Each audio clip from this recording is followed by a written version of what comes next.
We were about over Fort Wayne when we got the first warning. Indy Center, United 409er requesting. Go ahead, United 409. United 409er, roger, requesting clearance direct to Philadelphia. It was a little before midnight, and we were at 9,500 feet under a canopy of bright and twinkling stars, with a touch of moon, not much. There were not many other airplanes flying that night, and there was not much chatter on the circuits. Chicago and Indianapolis air traffic control centers were hardly doing any business at all, and we had an instrument clearance direct to Philadelphia with no delay expected.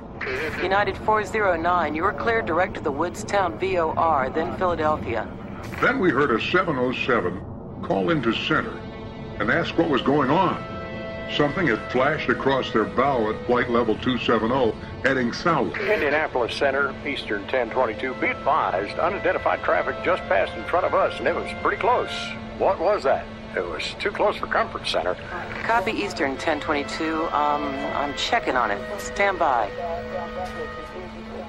This is Indianapolis Center, Eastern 1022, and all aircraft on my frequency. Be advised, I just picked up fast-moving traffic southbound through my airspace. Identity unknown. Roger that, Center. Delta 315, just saw the fast mover. Was not able to identify it either. Eastern 1022, Center. What's going on?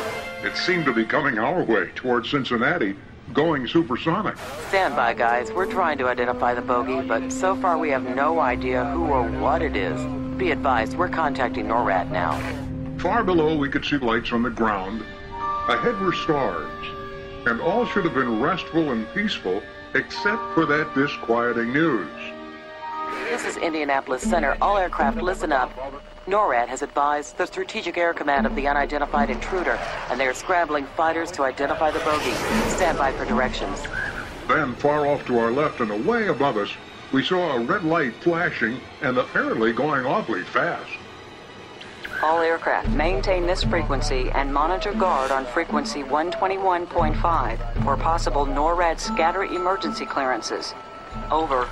From the voices on the radio, there seemed to be many reports of the unknown at different places at the same time. Tucson Center, those guys must be crazy. Wait, I see it. There it is. Look at that guy move. Wait, that guy, there it is. I never would have believed this. This is NORAD broadcasting on guard. We're confirming multiple reports of unidentified bogies. SAC has scrambled interceptors to all possible locations. By the time we passed Pittsburgh, confirmations on the sighting had been reported everywhere from Boston to San Diego. Everywhere the same, a small, fast-moving, erratically flying target. It was when we were starting to let down for Philadelphia International that the most upsetting report of all came to us. This is New York Center broadcasting on guard. Warning, there are multiple unidentified bogies approaching Philadelphia's airspace at a very high rate of speed. Be prepared to take evasive action. Fighter interceptors are in pursuit. We turned toward the Boothwind fan marker and began to slide into the long runway.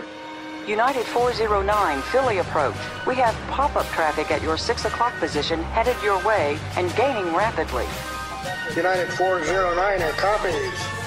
Continue on course, but please keep us advised. You can imagine what that did to our nervous systems.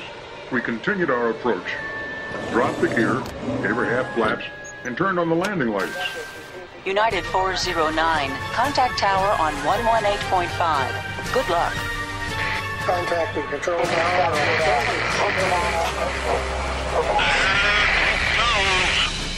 site, and you may not believe what you're looking at.